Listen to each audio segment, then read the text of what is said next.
चलिए, बहुत बहुत धन्यवाद।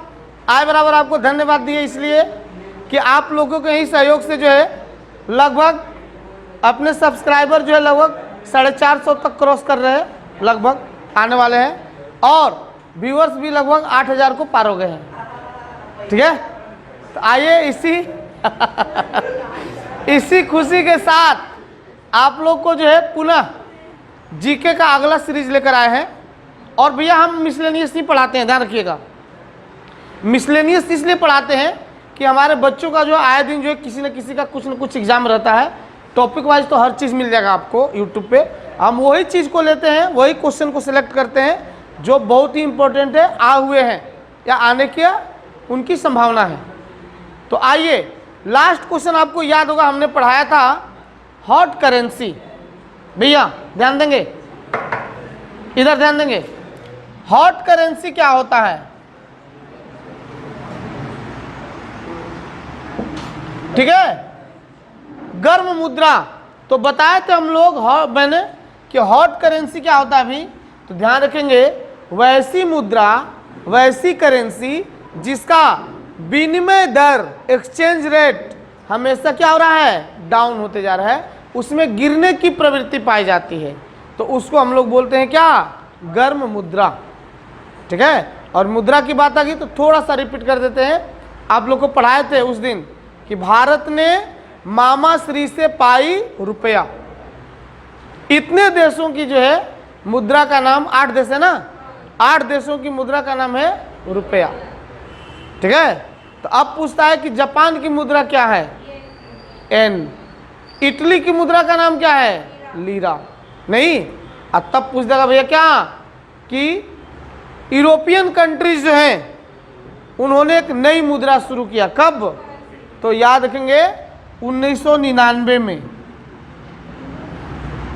ठीक है, 1999 में कारगिल का युद्ध जिस साल हुआ था, बराबर है ना, उसी साल शायद 1 जनवरी को, ये भी याद रखिएगा, 1 जनवरी को यूरोपियन कंट्रीज द्वारा जो है शुरू किया गया था क्या, यूरो मुद्रा, यूरो करेंसी।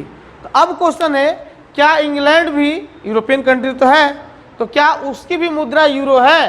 तो नहीं, शुरू में वो अपनाया था लेकिन बाद में उससे क्या हो गया, हट गया। ठीक है, तो अभी आपका ये ड्यूटी है, होमवर्क है हमारे तरफ से कि यूरोपियन कंट्री जो है यूरो मुद्रा अपनाने वाले देशों की संख्या कितनी है। ये बदल सकता है, ये चेंजेबल है। मान लीजिए हम इंडिया भी हो सकता है अपना ले उसको, मे भी, तो भाई इंडिया भी उसमें शामिल हो गया, तो नंबर इसके घटबढ़ हो सकते हैं। किसी ने छोड़ दिया, घट जाएगा। तो इसकी संख्या देख लेंगे आप लोग। ओके, आइए आज की शुरुआत जो है नए क्वेश्चन से करते हैं, और ध्यान रखेंगे, बोलिए। एक्सचेंज रेट में जो 8 देशों वाला रुपया है, तो उसका एक्सचेंज रेट डॉलर के हिसाब से उतना ही है जितना इंडिया में? नहीं, हर कंट्री का अलग अलग है। यस, बस नाम से में। और भी नाम क्या, मान लीजिए हम लोग ऐसे रुपया लिखते हैं, रुपया, कोई लिखता है रुपया। ठीक है, मिलता जुलता है इसीलिए रुपया बोल दिया गया उसको। कोई लिखता है रुपया, कोई लिखेगा रुपया। नहीं समझे बात को, मिलता जुलता है। वो 8 कंट्री जो आपको बताए थे, भारत ने मामा श्री से पाई। ओके, नेक्स्ट क्वेश्चन आज का, यहां से क्वेश्चन शुरू हो रहा है कि 15 अगस्त जो है मेरे जीवन का, ठीक है, 15 अगस्त मेरे जीवन का सबसे बड़ा, अद्भुत और प्रेरक दिवस है। किसने बोला था? तो याद रखेंगे, लॉर्ड माउंट बेटन। तो बोलेगा ही ना, अब तो उसको भागना था। ठीक है, क्यों? सुनिए, हमने बताया था कि भारत आजाद हुआ उस समय कौन था भैया, भारत का गवर्नर जनरल, तो यही था लास्ट, कौन, लॉर्ड माउंट बेटन। ठीक है, उसी के समय जो है भारत को आज़ादी मिली। तो वो भी सोचे क्या है कि पचड़ा में पड़ने का, 10 देश का लेकर चलने का यार। वो भी बोला क्या कि ये 15 अगस्त जो है भारत आज़ाद हो गया भैया, 15 अगस्त जो है मेरे जीवन का अद्भुत, अनोखा, प्रेरक दिवस रहा। उसको ऐसा अनुभव हुआ होगा कि चलो भाई बिना डंडा का, मतलब बिना गोली बारूद बम का एकदम देश आज़ाद हो गया। थोड़ा तो हुआ मारकाट, लेकिन आज़ादी मिल गई शांति प्रिय ढंग से। और किसके सहयोग से भैया? तो हमारे देश के बड़े बड़े जो है देशभक्त थे, गांधी जी, जवाहरलाल नेहरू, राजेंद्र प्रसाद, बाबा साहब अम्बेडकर, नहीं, इन सभी के सहयोग से, भगत सिंह, वो सब तो भाई गर्म दल वाले थे, और है ना। हाँ एकदम लेना है, सबका नाम लेना है भाई। अभी इसमें सबका नाम लेंगे तो एक वीडियो बन जाएगा, इसलिए ज़्यादा नाम नहीं लेना है। मैंने इसीलिए हमने बोल दिया हमारे देशभक्त, ठीक है। आइए नेक्स्ट क्वेश्चन देखेंगे। कार्नेलाइट मैग्नीशियम का अयस्क है, सबको पता है। अयस्क क्या होता है? सभी लोग पढ़े होंगे। अयस्क सुना भैया, दिल थाम के सुनते रहना हमेशा। इंग्लिश में इसको बोलते हैं ओर, अयस्क। कच्चा माल इसको बोल सकते हैं, कच्चा मटेरियल। किसका भैया? तो कच्चा बादाम आया ना हो, वो गाना है ना कोई, कच्चा बादाम खाओ कच्चा बादाम। हाँ, तो कच्चा बादाम खाना, लेकिन भिंगो के खाना है, ध्यान रखना, सूखा नहीं। अब आइए, अयस्क और क्या होता है, ध्यान रखिएगा। हमारे नेचर में जितने भी एलिमेंट हैं, एलिमेंट बोले तो मेटल कहिए, मेटल, जितने भी मेटल हैं वो क्या होते हैं? फ्री स्टेज में नहीं मिलते हैं, वो किसी के न किसी के साथ क्या रहते हैं? मिक्सअप रहते हैं। और उस मिक्सअप से जो है फिर उसको जो है केमिकल प्रोसेस करके, इलेक्ट्रोलाइसिस करके, बाकी जो उनका प्रोसेस है, उस प्रोसेस के द्वारा फिर उनसे जो है जो शुद्ध मटेरियल है उसको हम लोग क्या करते हैं?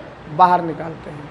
लेकिन ध्यान रखिएगा, दो मटेरियल ऐसा है, जो दो मेटल ऐसा है जो फ्री स्टेज में मिलता है, वो कौन है? गोल्ड और क्या चीज? गोल्ड और प्लेटिनम। ध्यान रखिएगा, गोल्ड और प्लेटिनम। क्वेश्चन आपको देगा कि इनमें कौन सी धातु है, कौन सा मेटल है जो स्वतंत्र अवस्था में पाया जाता है प्रकृति में? तो याद रखिएगा कौन सा है? सोना और प्लेटिनम, ये दो है। अब बाकी सब क्या रहते हैं भैया? वो जो है मिक्सअप में रहते हैं। तो उसी मिक्सअप को हम लोग क्या बोलते हैं? ओर या अयस्क। मतलब वैसे खनिज, वैसे मिनरल्स जिनके जो है शुद्धिकरण के बाद जो है उनसे हम लोग क्या करते हैं? मेटल को एक्सट्रैक्ट करते हैं, उनसे जो है धातु को निकालते हैं। तो उसी पर को हम लोग क्या बोलते हैं? अयस्क बोलते हैं। अब ध्यान रखिएगा, इस अयस्क में धातु तो रहता है, छुपा हुआ रहेगा, और वो धातु के साथ साथ, मेटल के साथ साथ अशुद्धियां जो रहती हैं, उन अशुद्धियों को बोलते हैं गैंग। क्या बोलते हैं? गैंग। तो केमिस्ट्री में है गैंग। एक तो गैंग होता है ना भैया, गुलाबी गैंग, नहीं, गढ़चिरौली वाला गैंग, बिहार में भी गैंग रहता है। ये गैंग क्या होते हैं? अलग अलग तरह के गैंग। कितना पॉकेट मारने वाले गैंग रहते हैं, ठीक है। हाँ, और कितना रहते भैया? ट्रेन में डकैती कर लेते, उनकी गैंग रहती है, उनका एक एरिया रहता है। अब जान दो, उधर नहीं पढ़ेंगे, इधर आ जाओ। तो सुनना, तो अयस्क जो होता है, और जो होता है, उसमें धातु के साथ साथ जो सी जो है अशुद्धियां इसमें रहते हैं, इम्प्योरिटीज जो रहते हैं, उन्हीं को हम लोग बोलते हैं क्या? गैंग। ओके, अब आइए और की बात आ गई है तो देखिएगा, जैसे हमारा आयरन है, आयरन का सिंबल क्या होता है भैया? Fe। तो आयरन के और होते हैं, बहुत बार रटवाए हुए हैं आपको, क्या भैया? Hematite, magnetite, siderite. बराबर है? हेमाटाइट, मैग्नेटाइट, सिडेराइट, आयरन के और हो गए। एल्युमिनियम का देखिए क्या हो गया? Bauxite, corundum, cryolite. बराबर है? इसके बाद चलिए कॉपर का देखिए क्या होता है? Copper pyrite, cuprite, malachite. ये सब रट्टा मार के रखना है भैया, एग्जाम में आता है सब। तो अब यहाँ पे बोल रहा है कि कार्नेलाइट किसका अयस्क है? तो मैग्नीशियम का नाम सुने हैं? यस। तो मैग्नीशियम, और दो होता है, कंफ्यूज मत होइएगा, एक होता है मैग्नीशियम, एक होता है Mg, और एक होता है क्या? Mn। तो इसको बोलते हैं मैग्नीज, मैग्नीज। इसको क्या बोलते हैं? मैग्नीशियम। ठीक है, और ध्यान देना भैया, मैग्नीशियम और मैग्नीज हम इसलिए भी लिखे हैं कि एक चीज़ यहाँ बताना है आपको। क्वेश्चन देता है कि जो प्लांट है उनकी पत्तियों में, लिव्स में कौन सी धातु पाई जाती है, तो याद रखेंगे मैग्नीशियम, ये पाया जाता है। और याद कैसे रहेगा, दोनों में कंफ्यूजन हो सकता है। अगर यही ऑप्शन में दिया रहे MgMn ऐसा करके दे दिया तो कंफ्यूजन हो सकता है। तो याद रखना Mg बोले तो क्या हो गया, ग्रीन। प्लांट के जो लीव्स होते हैं वो ग्रीन होते हैं, तो Mg मैग्नीशियम उसमें पाया जाता है। और ग्रीन क्यों होते हैं पता ही है कि प्लांट के लीव्स जो है ग्रीन क्यों होते हैं, तो due to presence of green pigment that is known as chlorophyll. पौधों की पत्तियों में हरे जो है, ग्रीन जो है पिगमेंट पाए जाते हैं, जिनको हम लोग क्या बोलते हैं, क्लोरोफिल बोलते हैं। उन्हीं के चलते जो है उनकी पत्तियां क्या होती हैं, हरी। और क्लोरोफिल नहीं रहेगा तो ध्यान रखिएगा उनमें फोटोसिंथेसिस की क्रिया नहीं होगी, ठीक है, ये ध्यान रखिएगा। तो ये है मैग्नीशियम और मैग्नीज। तो यहाँ क्वेश्चन है कि मैग्नीशियम का जो है एक और है, उसका नाम है क्या, कार्नेलाइट। उसी तरह से पूछता है कि पारा का नाम सुना है ना, एक ही मेटल है जो लिक्विड स्टेज में पाया जाता है, दैट इज मर्क्यूरी, पारा Hg। और याद रखेंगे कि इसका अयस्क का नाम क्या है, सिनेबार, और उसका फॉर्मूला होता है Hgs। चांदी का पूछता है अर्जेंटम होता है, चांदी का और क्या होता है, अर्जेंटम। यूरेनियम का पूछता है पिंच ब्लेंड, याद रखो यूरेनियम का पूछता है कि यूरेनियम का अयस्क क्या है, तो याद रखें क्या, पिंच ब्लेंड। बोलिए कोई तकलीफ, तो ऐसे भैया आगे बढ़ते चलना है। मेन यहाँ पे क्वेश्चन था कि मैग्नीशियम का और है क्या, कार्नेलाइट। नेक्स्ट बढ़ते हैं आगे, ऐसे बहुत सारा चीज में बताना रहेगा। नेक्स्ट अब आइए देखते हैं, अगला क्वेश्चन है आपका कि अल्फा पार्टिकल, सुनिएगा, आइए, हमेशा बोलते हैं नींबू की तरह निचोड़ना है। यह मान लीजिए यूरेनियम है, और यूरेनियम से पता होगा आपको कि 3 तरह की रे जो है क्या करती है, निकलती है, नहीं हो माजरी वाला भैया लोग समझ रहे हैं। यूरेनियम क्या है, याद रखिएगा, ये यूरेनियम जो होता है एक रेडियो एक्टिव एलिमेंट है, तत्व है, पदार्थ है, रेडियो सक्रिय पदार्थ, रेडियो एक्टिव एलिमेंट। अब क्वेश्चन है कि रेडियो एक्टिव एलिमेंट किसको बोलते हैं, तो ध्यान रखेंगे हमारे जो है नेचर में कुछ ऐसे पदार्थ है, कुछ ऐसे एलिमेंट हैं जिनका न्यूक्लियस क्या होता है, बड़ा होता है, हेवी होता है। और बड़ा होने के कारण क्या है, उसके न्यूक्लियस के अंदर का जो अट्रैक्शन फोर्स है पार्टिकल के बीच का, वो कमजोर पड़ जाता है। तो ध्यान रखिएगा, जब कमजोर हो गए तो क्या हो गया, बाहर वाले लूट लेंगे या अंदर वाले बाहर भाग जाएंगे, ऐसा होता है, होता है। जिस घर का अगर मुखिया कमजोर हो जाता है, मालिक कमजोर हो जाता है, मान लीजिए घर ही में पिताजी जो है बराबर कंट्रोल नहीं कर पा रहे, माताजी बराबर कंट्रोल नहीं कर पा रही, बूढ़े हो गए, तो बच्चे अपने मन वाले हो जाते हैं, कोई इधर भागा कोई उधर भागा, वो कहेगा हम अलग रहेंगे, वो कहेगा हम अलग, रहना तुमको कौन रोका है। जो एक में रहने का मजा है वो अलग रहने का मजा नहीं है, अलग रहने का क्षणिक मजा है, बाकी मजा नहीं है। कंबाइंड रहने में मजा है क्या, कि सुख दुख किसी भी कंडीशन में आपको तकलीफ नहीं है, सब आपके साथ बने रहेंगे। लेकिन अकेले रहोगे तो क्या करोगे भैया, अकेला चना भाड़ नहीं फोड़ सकता, एक कहावत है, ठीक है। अगर यूनिटी है तो दुनिया की कोई ताकत अपने को रोक नहीं सकती, समझ रहे हैं, ये ध्यान रखिए हमेशा। आइए, तो इसमें का इनका जो है इंटरनल मोलिकुलर फोर्स जो है क्या होता है, लूज हो जाता है, और इससे क्या होते हैं, निकलने लगते हैं बाहर की ओर। वही है, इससे जो है यूरेनियम जो है क्या है, रेडियो सक्रिय पदार्थ है। अब सुनिएगा, रेडियो सक्रिय पदार्थ है, तो इसको थोड़ा क्लियर कट बता दे रहे हैं। अब क्वेश्चन है कि ये तो हमने बता दिया कि प्रकृति में कुछ ऐसे पदार्थ पाए जाते हैं जिनसे अल्फा बीटा और गामा किरणें निकलती हैं। इस निकलने की घटना को हम लोग बोलते हैं रेडियो सक्रियता। क्या बोलते हैं, रेडियो सक्रियता, रेडियो एक्टिविटी। क्या बोलते हैं, रेडियो एक्टिविटी।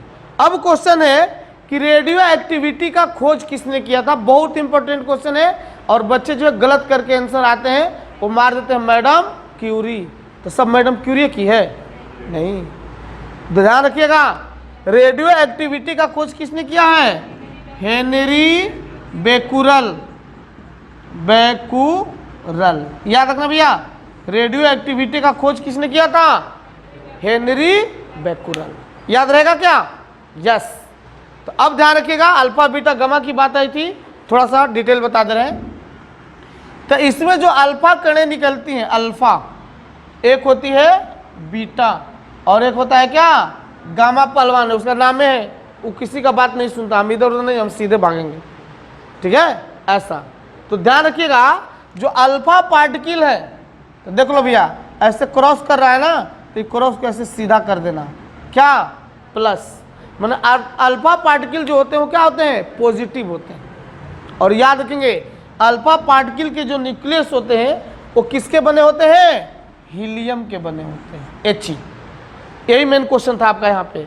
देखिए पढ़ देते हैं तब आगे उसमें और बता रहे हैं। क्वेश्चन है देखिएगा, अल्फा कण हीलियम के केंद्रक होते हैं, बोल लीजिए, ठीक है। ये हीलियम से बने, हीलियम। और हीलियम आपको पता है ये क्या है? इनर्ट गैस है, नोबल गैस जिसको बोलते हैं। हीलियम को क्या बोलते हैं? नोबल या इनर्ट गैस बोलते हैं। हिंदी में अक्रिय या निष्क्रिय गैस बोलते हैं उसको। किसको? हीलियम को। तो क्वेश्चन यही था कि अल्फा कण जो होते हैं, अल्फा पार्टिकल जो होते हैं वो हीलियम के क्या होते हैं? केंद्रक होते हैं। तो ये प्लस में होता है अल्फा, और बीटा क्या होता है भैया? माइनस में, और गामा पर कोई चार्ज नहीं। तो ये भी तो बोल सकते हैं ना, ध्यान दीजिएगा, कि अल्फा पार्टिकल जो होते हैं जस्ट इक्विवेलेंट किसके होते हैं? प्रोटॉन के। प्रोटॉन भी क्या होता है? पॉजिटिव। और ये इक्विवेलेंट है किसके? इलेक्ट्रॉन के। वो भी क्या होता है? निगेटिव। नहीं, और गामा पहलवान इक्विवेलेंट है किसके? न्यूट्रॉन। आया क्या कुछ समझ में? अब क्वेश्चन पूछता है कि अल्फा बीटा गामा जो रेज हैं, किरणें हैं, उनमें भेदन क्षमता सबसे ज़्यादा किसकी होती है? ज़्यादा जो है लगभग जो है 1 mm जो है एल्युमिनियम के जो फॉइल है, पट्टी है उसकी, उसको भी क्रॉस कर जाता है। कौन? समझिए इसकी भेदन क्षमता क्या है? सबसे ज़्यादा है किसकी? गामा की। समझ में आया? और इसी में आपको पढ़ना है अर्ध जीवन काल, half life period of radio active element. ये क्या चीज होता है यार? आधा जीवन। तो ध्यान रखिएगा कि वह टाइम पीरियड, वैसा टाइम पीरियड जितने में कोई भी रेडियो एक्टिव एलिमेंट अपने मास का आधा हो जाए। मतलब ध्यान रखेंगे, हमने लिया है क्या? यूरेनियम, कितना? 50 ग्राम। अब उसमें से अल्फा बीटा गामा किरणें निकल रही है हमेशा, ठीक है, तो निकलेंगे तो उसकी मात्रा तो कम होगा। अभी 50 ग्राम से घटते घटते 25 ग्राम आने में मान के चले, सपोज इसको लग गया 2 साल, तो क्या बोलेंगे कि यूरेनियम का हाफ लाइफ पीरियड कितना है? 2 साल है। हाफ लाइफ पीरियड मतलब उसके मास को, उसकी मात्रा को आधा होने में जितना टाइम लगता है उसी को उसका हम लोग क्या बोलते हैं? Half life period. क्लियर?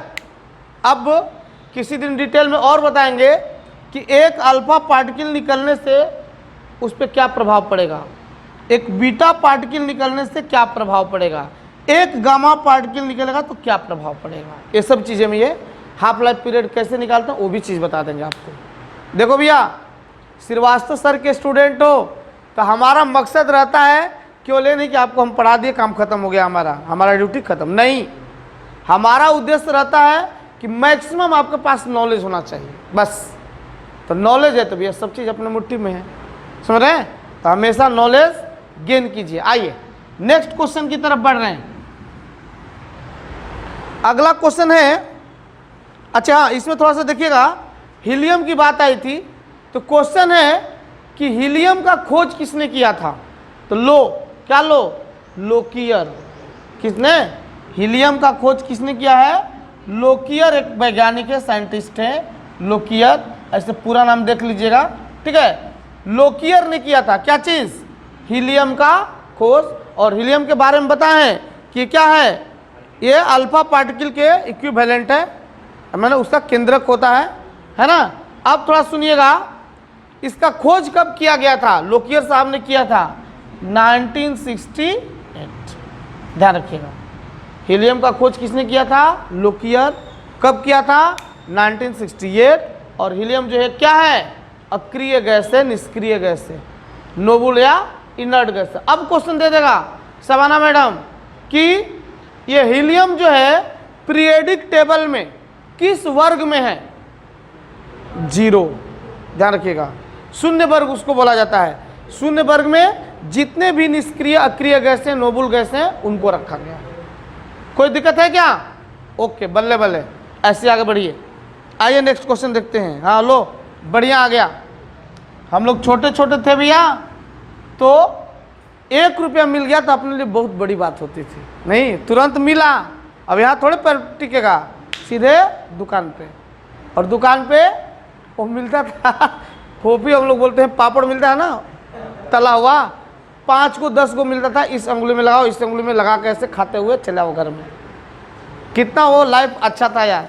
आज जो 60-70 हज़ार भी कमा रहे हैं, नहीं खाने का टाइम ही नहीं है, ऐसा कंडीशन है, ठीक है। और उस समय था कि पैसा नहीं था, ठीक है। आइए देखेंगे, ध्यान से सुनेंगे।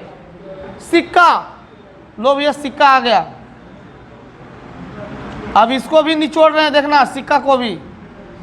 अभी नींबू थोड़ा है कि निचोड़ रहे हैं, तो इसका मतलब है इसके बारे में बता रहे हैं। सुनिए, सिक्का, तो पहला क्वेश्चन है कि सिक्का कितने लोगों का शौक होता है भैया, हर चीज़ का। कोई लोग क्या करता है कि टिकट कलेक्ट करता है। कौन सा टिकट, जो सो पोस्ट ऑफिस वाला टिकट रहता है, वो कलेक्ट करके एल्बम बना के रखता है। कोई कोई को होता है सिक्का कलेक्ट करने का, कोई कोई का होता है हर देश का जो है नोट कलेक्ट करने के रखने का। देखो भैया ये कहाँ का है, नेपाल का नोट है, कहाँ का है, बांग्लादेश का है। वो गांव में जादूगर लोग आते थे, वो 2-4 दिखाते थे। वो आप लोग हो सकता है नहीं देखे होंगे, आप लोग शहरी हैं, हम लोग भैया गांव खेड़ वाले हैं, हम लोग देखे हुए हैं। भालू आता था, भालू पर बच्चों को बैठाता था, बैठे हम लोग टांग के बैठा था, हाँ जी। तो वो भालू का मारने वाला भालू नहीं, वो तो जादूगर उसको क्या अपने कब्जे में रखा है, उसका मुंह को बांध के रखता था। वो पालतू एक तरह से, क्या जादूगर के लिए पालतू चीज़ है, तो होता था। कोई गांव घर में बच्चा बीमार वगैरह रहता था ना, छोटा छोटा, है ना, तो इसका टोटका है, उसको भालू में बैठवा दो, उसका बीमारी खत्म, टोटका आओ भैया देखना, जाने दो। तो कुछ लोग सिक्के भी क्या करते हैं, इकट्ठा करते हैं, कलेक्ट करते हैं। तो क्वेश्चन है कि सिक्कों के अध्ययन को क्या कहा जाता है, इसका भी स्टडी है। कैसा स्टडी था, देखो सिक्के भी जो है अलग अलग मेटल के बनते हैं, मिक्सअप होता है, वो एलॉय होते हैं। एलॉय मतलब क्या होता है, मिश्रण। मिश्रण मतलब 2 या 2 से अधिक धातु जब मिलकर एक नया धातु बनाते हैं, उसको हम लोग बोलते हैं क्या, मिश्र धातु या एलॉय। जैसे आपको बताए हैं, पिताजी बताए थे क्या, यह है पीतल, तांबा, और जी से क्या हो गया, जिंक, जस्ता से मिलकर बना है। मतलब कॉपर जो होते हैं, सॉरी पीतल, पीतल जो होता है ये किससे बना होता है, कॉपर और ठीक है जिंक, जडन, इससे मिलकर बनता है। तो याद करने के लिए आपको लिखवाए थे पिताजी, पी से पीतल, ता से तांबा, और जी से जिंक, जस्ता से मिलकर बना हुआ है। तो ये एलॉय है पीतल, ठीक है। और कॉपर और ये जिंक, जेडन, ये क्या है, धातु है ना। तो 2 या 2 से अधिक धातु मिलकर क्या करते हैं, एक नए धातु का निर्माण करते हैं, उसी को हम लोग बोलते हैं मिश्र धातु। तो हमारे सिक्के जो बनाए जाते हैं, सिक्का क्या होता है, केवल मेटल नहीं है, वो क्या है, एलॉय है। मतलब 2 या 2 से अधिक उसमें मेटल को मिक्सअप करके बनाया गया है, ठीक है। कोई कोई सिक्का होगा, पुराना वाला सिक्का लेंगे तो उसमें चुंबक सटता है, खींचता है, और अभी का सिक्का लेंगे उसमें चुंबक लगाएंगे, नहीं सटेगा वो, ठीक है। तो ध्यान रखिएगा। ऐसे जनरली निकेल वगैरह का भी प्रयोग किया जाता है, इसमें कॉपर का भी प्रयोग किया जाता है, किसमें, सिक्का बनाने में। तो आइए, तो सिक्कों के अध्ययन को हम लोग बोलते हैं क्या,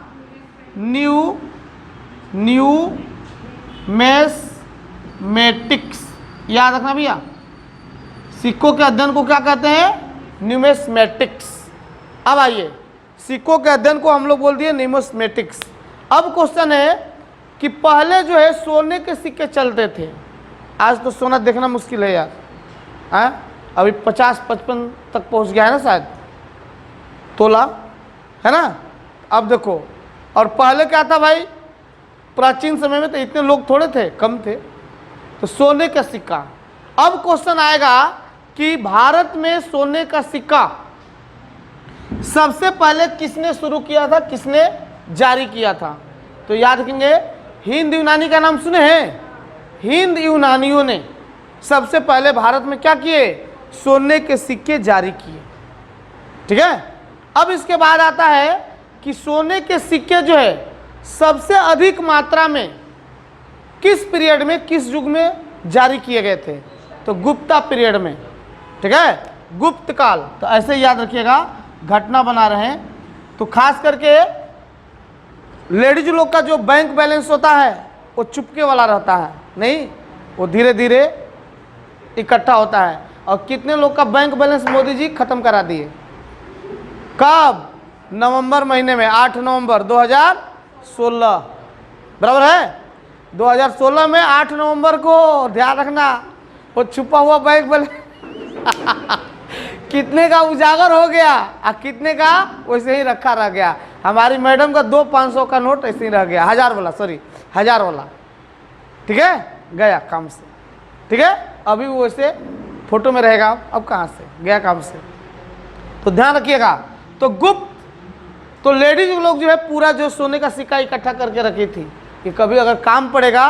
देखिए पहले के लोग जो है अग्रसूची होते थे, वो अपने लिए पैसा या गहना सोना चांदी इकट्ठा करके रखते थे कि जब हमारा विकट परिस्थिति आएगा उस समय इसको हम बेच के दूसरा काम अपना कर सकते हैं। ठीक है, और आजकल तो रेडीमेड दुनिया है, जान दो ना, एटीएम है ना अपने पास, अब गए एटीएम पर निकाल, पता चला एटीएम में पैसा ही नहीं है, काम करता हूँ, ऐसा होता है ना, वो अलग मैटर है। आइए देखिएगा, तो गुप्त रूप से रखी थी वो लोग, घटना बना रहे हैं, एक्चुअली ये घटना बना रहे हैं। वो गुप्त रूप से सोने के सिक्के रखी थी, और उसमें जो राजा बना होगा, प्रतापी राजा, मान लीजिए चंद्रगुप्त प्रथम, जो भी होगा, उसने बोला कि भैया बैंक बैलेंस निकालो, नहीं तब हम बंद करने वाले हैं। सबको निकालना पड़ गया, तो बहुत सोने के सिक्के हो गए। किस काल में? गुप्ता पीरियड में। ठीक है, तो याद रखेंगे, सर्वाधिक जो है सोने के सिक्के जारी किए गए किस पीरियड में? गुप्ता पीरियड में। भैया कंसेप्ट क्लियर हो रहा है कि नहीं? याद भी हो जाएगा जिंदगी भर के लिए, ऐसा हम बता रहे घटना बना के। ठीक है, अब सुनना, नेक्स्ट है कि शुद्ध सोने के सिक्के कब जारी किए गए? तो याद रखना भैया, कुषाण वंश का नाम सुने हैं? हाँ, और कुषाण वंश का संस्थापक कौन है? कुजल कटपिसेस। ठीक है, तो कुषाण वंश में सबसे अधिक जो है, माने शुद्ध जो है सोने के सिक्के क्या किए गए? जारी किए गए। ओके, अब क्वेश्चन है कि दिल्ली सल्तनत में वो कौन सा शासक था जिसने सोने के सिक्के जारी किया था? इल्तुतमिश। आप लोग सर्च भी मार लीजिएगा। ठीक है, तो ध्यान रखेंगे कि दिल्ली सल्तनत में इल्तुतमिश जो था उसने सोने के सिक्के क्या किया था? जारी किया था। अब थोड़ा सा सुनिएगा, सिक्के की बात आ रही है, तो कौन सा मुगल शासक था जिसने सिक्कों पर भगवान राम और माता सीता का फोटो क्या किया था? उत्कीर्ण करवाया था, उस पर छपवाया था। वो कौन है भैया? अकबर। तो देखो महान लोग ऐसे ही महान नहीं होते हैं, अकबर महान कहा जाता है। देखिए कुछ मेरिट डिमेरिट सब में रहती है। अब ऐसा नहीं कि श्रीवास्तव सर पढ़ा रहे हैं बहुत इनमें मेरिट ही है, नहीं, डिमेरिट भी हो सकता है जो हमको नहीं दिख रहा है, आपको दिख रहा होगा। ठीक है, लेकिन जिसमें मेरिट ज़्यादा रहता है डिमेरिट कम रहता है तो छुप जाता है, और जिसमें डिमेरिटे ज़्यादा है और मेरिट थोड़ा कम है वो भैया क्या हाईलाइट हो जाएगा तुरंत। ठीक है, आइए देखिएगा, तो भगवान राम और सीता का जो है फोटो उत्कीर्ण करवाया था किसने? अकबर ने। किस पे? सिक्कों पर। अब एक क्वेश्चन है कि वो कौन सा शासक था, कौन सा शासक था जिसको जो है सिक्के पर जो है बीना बजाते हुए फोटो जो है दिखाया गया है? वो कौन था भैया? समुद्रगुप्त। बराबर है, समुद्रगुप्त। और उसके इस फिगर से, मतलब सिक्कों पे बीना बजाते उसका फोटो दिखाया गया है, इससे यह साबित होता है कि समुद्रगुप्त क्या था? संगीत प्रिय था, संगीत का प्रेमी था। और समुद्रगुप्त को बोलते हैं क्या? भारत का नेपोलियन। ध्यान रखेंगे, भारत का नेपोलियन किसको बोलते हैं? समुद्रगुप्त। कोई दिक्कत हो रहा है? नहीं। चलो आगे बढ़ते हैं। और भी है, सोने को रूपक बोला जाता था, चांदी के सोने के सिक्के जो रहते थे, सिक्कों को रूपक बोला जाता था। कब बोला जाता? कभी कभी कुछ दूसरा भी पर्ण बोला जाता था मौर्य काल में, है ना। तो ये सब को भी बताएंगे, जैसे जैसे आएगा बताते चलेंगे। चलिए अगला क्वेश्चन देखेंगे। बहुत धैर्य के साथ आप सुन रहे हैं, बहुत बढ़िया बात है। नेक्स्ट, अब आइए, इंडियन माउंटेनियरिंग इंस्टीट्यूट कहाँ पे है? ये क्या चीज़ है भैया? Indian mountaineering institute. माउंटेनियरिंग मतलब क्या होता है? पहाड़ पे चढ़ना। नहीं, माउंटेनियरिंग मतलब माउंट पे चढ़ाई करना। अब सुनना भैया, तो माउंटेनियरिंग का इंस्टीट्यूट भारत में कहाँ पे है? दार्जिलिंग। अब रुक रहे हैं हम, थोड़ा सा आपको यहाँ दार्जिलिंग के पास थोड़ा सा इसके बारे में बता दे रहे हैं। सुनो भैया, दार्जिलिंग, पहला क्वेश्चन तो यह है कि दार्जिलिंग है कहाँ? तो याद रखेंगे, दार्जिलिंग है पश्चिम बंगाल में है। कहाँ है? पश्चिम बंगाल में। दूसरा क्वेश्चन, सबसे पहली बार भारत में विद्युत सप्लाई की गई थी, एक इलेक्ट्रिक की सप्लाई की गई थी, कहाँ पे? दार्जिलिंग में। और दार्जिलिंग का भैया चाय, एक कप चाय पी लो, मस्त। दार्जिलिंग का चाय फेमस है। और दार्जिलिंग जो है हिल स्टेशन है, वहाँ लोग जो है जाते हैं घूमने के लिए। और हमारे सुमित भैया भी, इनको हम टिकट करा के देंगे, हनीमून मनाने जाएंगे ये। तो ध्यान रखिएगा, दार्जिलिंग। अब क्वेश्चन है कि भारत में जो है इंडियन इंस्टीट्यूट ऑफ माउंटेनियरिंग कहाँ है? तो याद रखेंगे, दार्जिलिंग, पश्चिम बंगाल। ठीक है, अब क्वेश्चन सुनेंगे। अब देखिएगा, अब माउंटेनियरिंग की बात आ गई तो भैया सबसे बड़ा माउंटेन, हाईएस्ट पीक किसका है? हिमालय का। और हिमालय का पीक कितना है चोटी भैया? Mount Everest. कितना है? 8848 मीटर। और इसको भी फतह कर लिया करने वाले ने। और भैया दिल में जज्बा है तो दुनिया का हर चीज़ पा सकते हो। अब ऐसा मत पा लेना कि चांद को हम पृथ्वी पर ला के रखेंगे, जो मतलब पॉसिबिलिटी है। ठीक है, हाँ। और लोग बोलते हैं कि everything is possible in this world. Yes of course है, लेकिन ऐसा नहीं कि अब कोई कहे कि भाई पृथ्वी को उठा के चांद पे ले जाकर रख के आ जाओ, ऐसा नहीं। जो अपने लेवल की बात है उससे बात करो। ठीक है, तो है, पॉसिबल है, इच एंड एवरीथिंग पॉसिबल है। ठीक है, तो देखिएगा, तो इसको भी फतह करने वाले ने फतह कर लिया। और माउंट एवरेस्ट पे चढ़ने वाला पहला व्यक्ति, माउंटेनियरिंग करने वाला पहला व्यक्ति था वहाँ पे पहुँचने के लिए। कौन था भाई? तो याद रखेंगे, शेरपा तेंजिंग एंड नोरगे, दो थे नेपाल वाले, है ना। तो याद रखेंगे, सबसे पहले कौन गए थे? तो तेंजिंग नोरगे। अब क्वेश्चन आएगा कि पहली महिला जो माउंट एवरेस्ट को फतह की कौन थी? बराबर है? नहीं, ये थी, बता रहे हैं, ये जापान वाली और रूस वाली थी ना। हाँ, वेलेंटिना तेरेस्कोवा। एक बार सर्च मारिएगा, वेलेंटिना तेरेस्कोवा। और भारतीय महिला की बात आएगी तब है बछेंद्री पाल। ठीक है, भारतीय महिला जो क्या माउंट एवरेस्ट पर चढ़ी थी, कौन? बछेंद्री पाल। और यही नहीं, 2 बार चढ़ने वाली महिला है माउंट एवरेस्ट पे। एक बार कोई चढ़ता है, अरे भैया अब हम नहीं जाएंगे ना, वो 2 बार चढ़ी। तो उसका नाम भी था क्या? संतोष यादव। एक बार चढ़ के गए, उसको संतुष्टि नहीं मिली, बोले कि हम दोबारा चढ़ गए तब हम संतोष, हमको होगा संतुष्टि मिलेगी। तो 2 बार गई। कौन? संतोष यादव। और नाम भी देखो क्या है, यादव लगा हुआ है। पक्का उसके पापा जो है बढ़िया से गाय भैंस का दूध पिलाए हुए, एकदम स्ट्रांग। जा बेटा एकदम फतह करके आ जाना। गई, फतह करके आ गई। तो संतोष यादव, ध्यान रखना भैया, 2 बार चढ़ी। अब थोड़ा सा सुनिएगा। अब क्वेश्चन है कि सब तो जाते हैं ऑक्सीजन लेकर जाते हैं, लेकिन एक ऐसा भी व्यक्ति है बिना ऑक्सीजन के चला गया उस पे। तो उसका नाम था क्या? फुदोरजी। कैसे घटना बनाएंगे?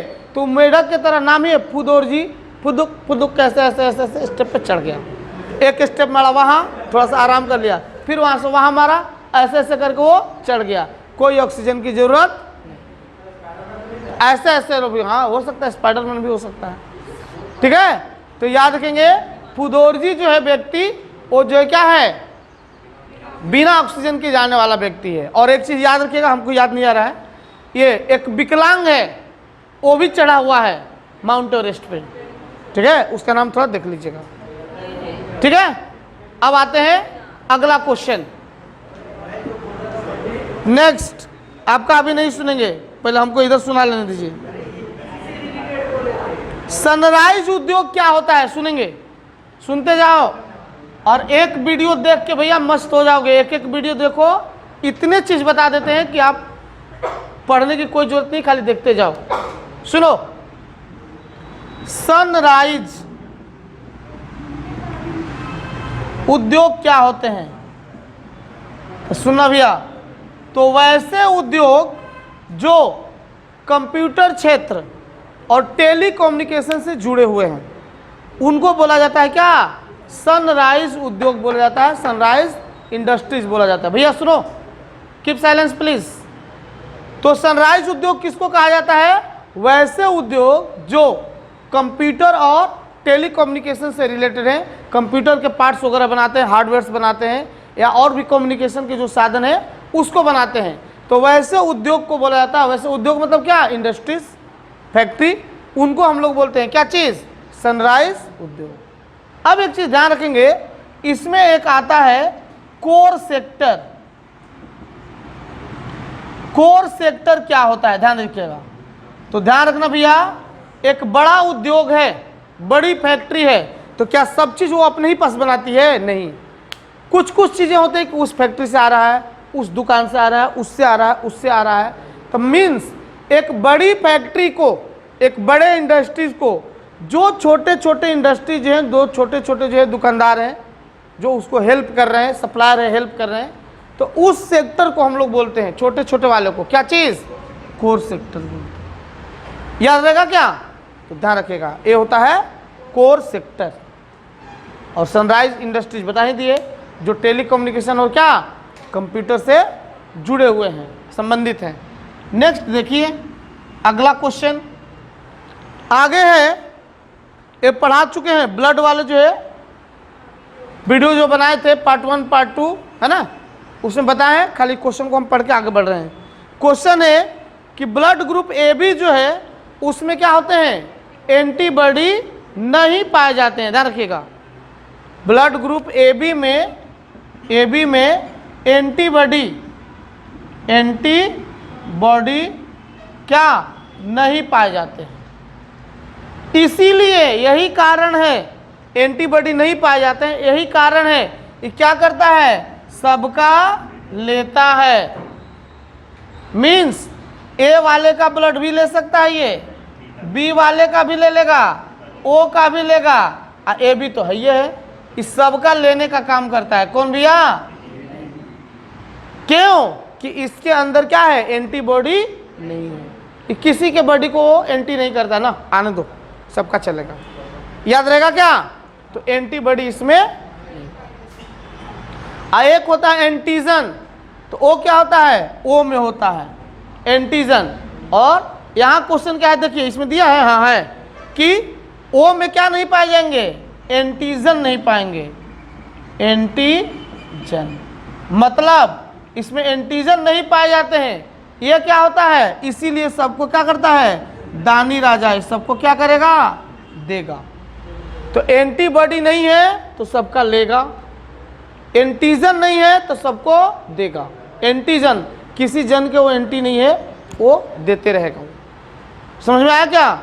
और तो इसीलिए ए बी में एंटीबॉडी नहीं है, तो इसको हम लोग बोलते हैं यूनिवर्सल एक्सेप्टर या रिसेप्टर, रेसिप्टेंट बोलते हैं इसको।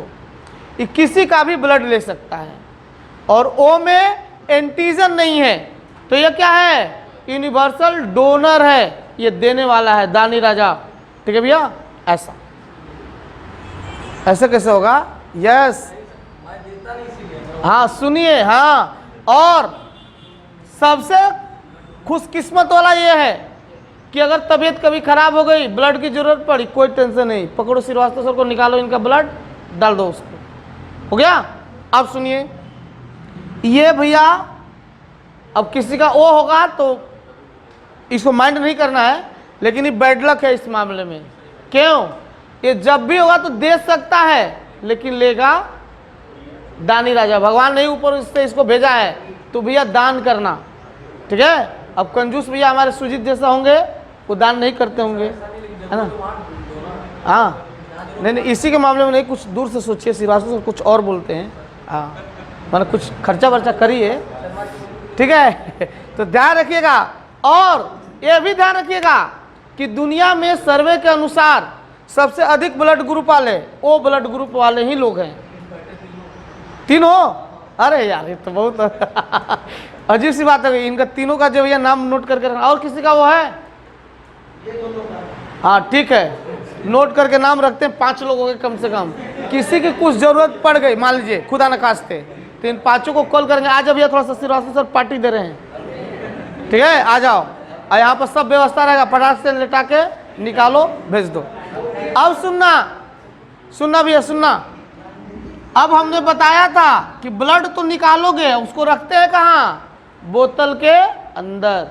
और वो बोतल में ध्यान रखना, बोतल हमको बनाने नहीं आ रहा है, अब आप लोग ध्यान देना कैसा होता है बोतल, ठीक है। अब जानो तो भैया कैसे रखते हो हमको नहीं पता है, हम बोतल जानते हैं, ठीक है। अब बोतल एक अपने गांव घर में भी बोल रहे हैं कि बोतलें है कहाँ, नहीं बोलते हैं मतलब। आइए, इस बोतल में जब ब्लड को रखते हैं, एक गैस भी इसमें फील्ड होती है, कौन सी? नाइट्रोजन। ब्लड के साथ नाइट्रोजन गैस रखा जाता है, ताकि ऐसे भी सुनो, आजकल क्या हो रहा है, टायर वगैरह में जो है वो जनरल गैस नहीं भरी जा रही है, नाइट्रोजन। क्यों? वो थोड़ा ठंडा रखता है, किसको? टायर को। नहीं तो गाड़ी श्रीवास्तव सर को बिहार जाना है, गाड़ी गर्म हो जाता है, उसका चक्का कुछ समय के लिए, आधा घंटे के लिए, चलो भाई तब तक नाश्ता पानी कर लेते हैं, ऐसा होता है, रोकना पड़ता है। लेकिन नाइट्रोजन रहेगा तो वो कूलिंग रखता है, चलता है। तो वैसे ही मान लीजिए नाइट्रोजन इसमें भरा जाता है, थोड़ा सा स्थिर बढ़िया रखने के लिए इसको। अब क्वेश्चन है कि बोतल में जो ब्लड रखा जाता है उसको यूनिट बोला जाता है, 1 यूनिट। और याद रखेंगे 1 यूनिट में कितना होता है? 350 ग्राम बोलिए, चाहे ml बोलिए, ml 350 क्या ml। तो क्वेश्चन पूछता है कि 1 यूनिट ब्लड में कितने यूनिट माने ml ब्लड होता है? तो याद रखेंगे कितना? 350 ml। जानते थे 350 ml? गुड, अच्छा, इसीलिए, चलो बढ़िया है। हाँ सर बोलिए। किसी पेशेंट को अगर ब्लड की जरूरत है और उसे ब्लड चढ़ा रहे हो तो पूरा 350 नहीं चढ़ाते ना? अरे भैया जितना जरूरत है उतना चढ़ाओ, हम बताए कि 1 यूनिट में इतना होता है। अब किसी को 1 ही यूनिट नहीं, किसी को 2-4 यूनिट चाहिए, वो डॉक्टर डिसाइड करेगा कितना चढ़ाना है। पूरा 1 यूनिट चढ़ाना है, जिसमें से आधा बचा के अपने लिए रखना है। चलो आगे। हाँ भैया, हम डॉक्टर थोड़े, हम केवल थोड़ा आपसे ज़्यादा जाने वही पढ़ा रहे। सुनो, दक्षिण भारत का, दक्षिण का सम्राट कहा जाता है किसको? औरंगजेब। सुनना भैया, बहुत खतरनाक आदमी, नाम लेते ही डर जाता है आदमी। कौन भैया? लो, और इसका बचपन का नाम था क्या? औरंगजेब का असली नाम क्या था? सलीम। एक बार देख लीजिएगा, इस सलीम भैया, इस सलीम रहता तो चलो ठीक है, बढ़िया था। ये औरंगजेब हो गया तो भैया खतरनाक आदमी है। अब कैसे खतरनाक बोल रहे हैं? घटना है इसके पीछे। ये जो है कट्टर हिंदू विरोधी था, औरंगजेब जो है कट्टर हिंदू विरोधी था।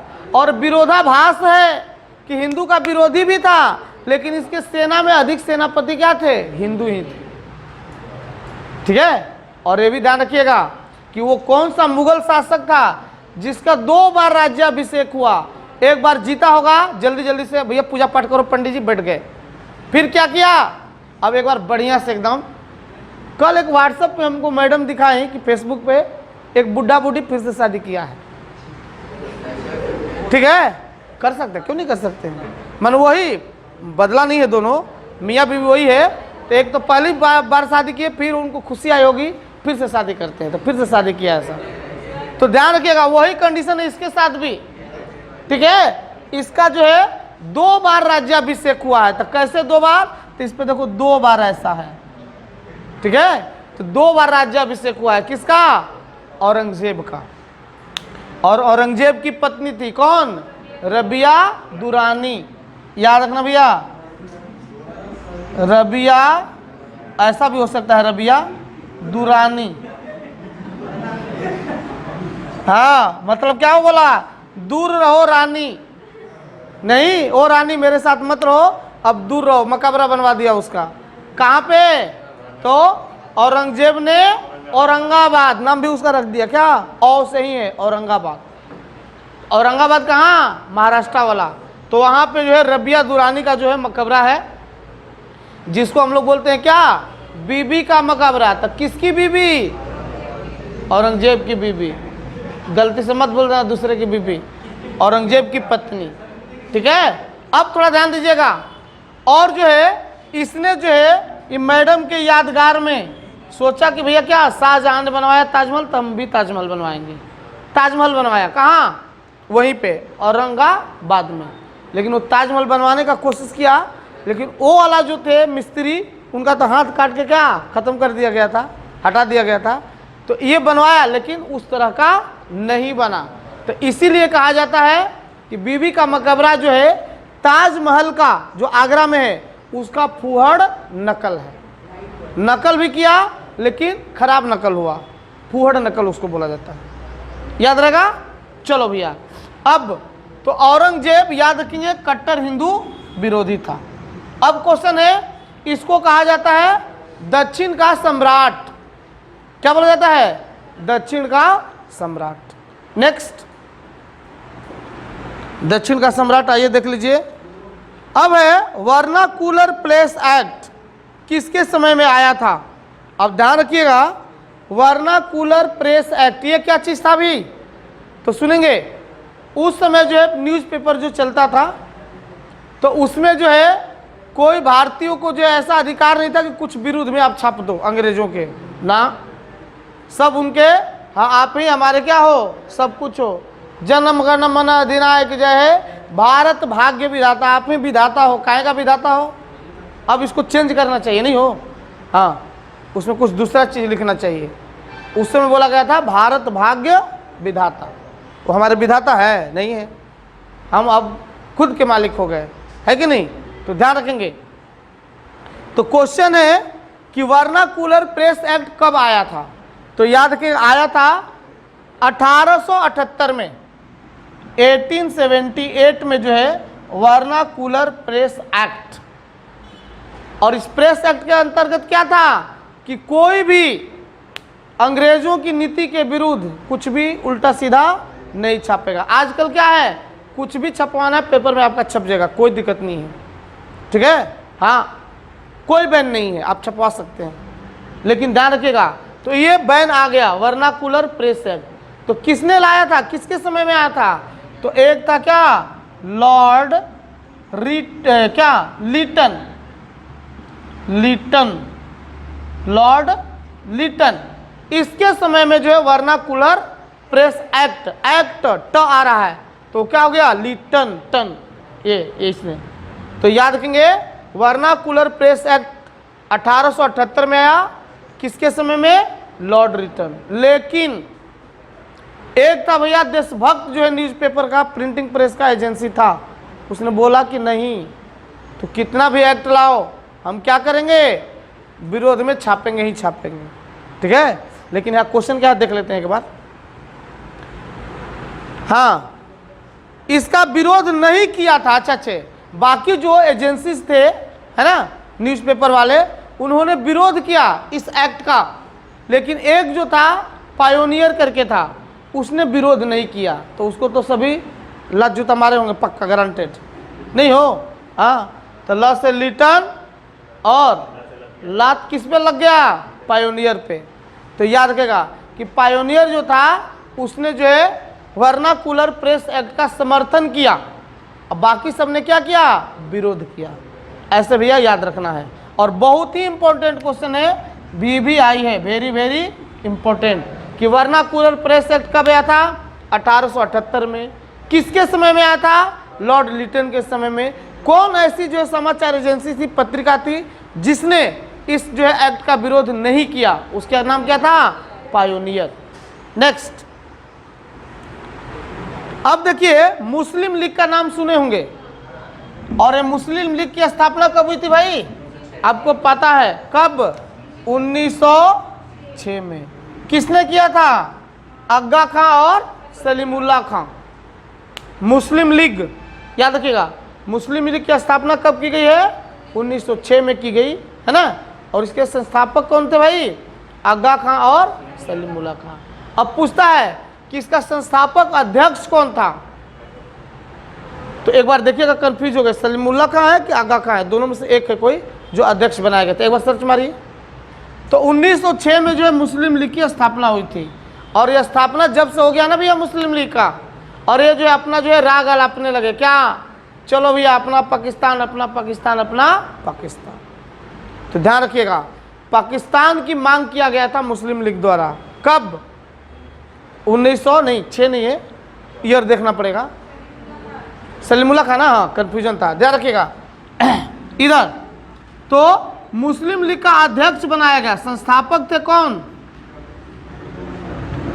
अध्यक्ष, ठीक है, सलीमुल्लाह खां या खान जो भी होगा, ठीक है। संस्थापक थे दोनों, कौन, आगा खां और सलीमुल्लाह खां, ठीक है। लेकिन याद रखिएगा कि इसका अध्यक्ष किसको बनाया गया था, सलीमुल्लाह खां को बनाया गया था, ठीक है। और ध्यान रखिएगा कि मुस्लिम लीग ने प्रत्यक्ष कार्यवाही दिवस मनाया था, माने अब भैया हमारा पाकिस्तान अलग करो, ठीक है, उसके जो है विरुद्ध में जो आंदोलन शुरू किया, प्रत्यक्ष कार्यवाही दिवस। तो याद रखिएगा, उसका टाइम पूछता है, डेट पूछता है, 16 अगस्त 1946 को, लो 16 अगस्त 1946 को, बराबर सही समय पर क्या किया, तीर मारा है। वो आप दिन बोलता है ना कि क्या, जब लोहा गर्म है तब हथौड़ा मारो, अपने शेप में आ जाएगा वो, जैसा आप चाह रहे हैं वैसा। तो यहाँ पर क्या, एकदम लोहा गर्म था, देश आजाद होने वाला था, एकदम चल रहा था, चरम स्थिति था, ठीक है। अब इसने भी अपना पासा फेंक दिया, नहीं, अंग्रेज तो चाहते ही थे क्या, डिवाइड एंड रूल पॉलिसी उनका था ही।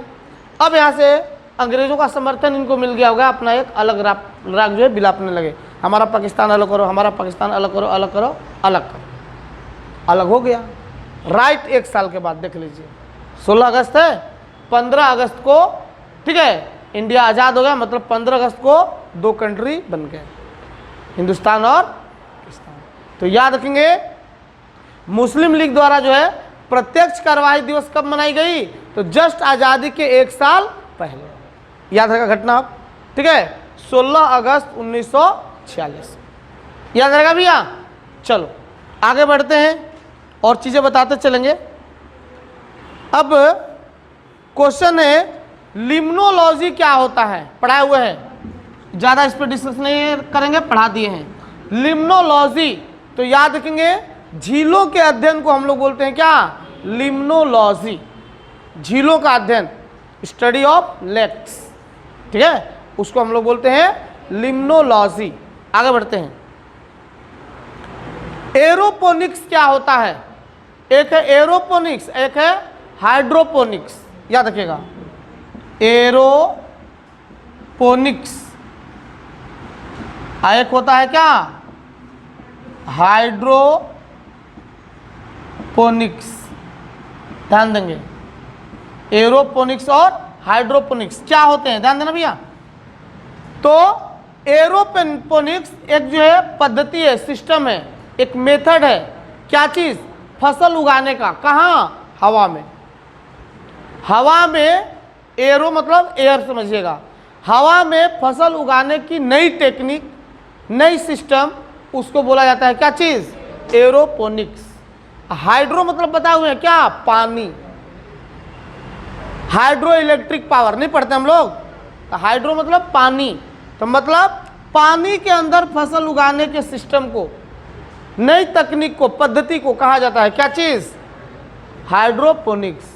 अब कहेंगे इसमें मिट्टी की जरूरत नहीं है, वो प्लांट को ऐसा हो व्यवस्था रहेगा, उसकी जड़ जो पानी में लटकते रहेंगे, ऊपर टमाटर बैगन सब फल रहा है, ठीक है। आने वाले समय में देखो, जब यहाँ से हम ट्रांसफर नहीं गए थे तब पुराना जब क्लास चलाते थे बताए थे, आने वाले समय में जमीन की कमी जब हो जाएगी तो खेती कहाँ होगी?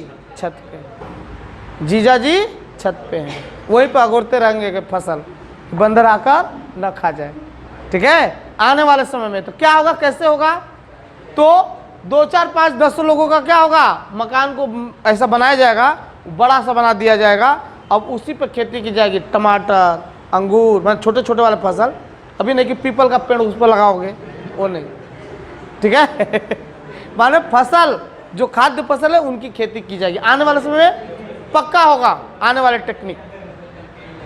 तो याद रखेंगे, एरोपोनिक्स हवा में फसल उगाने की पद्धति है, सिस्टम है, और हाइड्रोपोनिक्स क्या है? पानी के अंदर जल में जो है फसल उगाने का सिस्टम है। तो ये भैया आज की सेवा यहीं तक रहेगी, अब हमेशा आप मुस्कुराते रहो, ठीक है, और जैसे अभी पढ़ रहे हो इसी तरह से पढ़ते रहो और वीडियो देखते रहो। जय हिंद, जय भारत।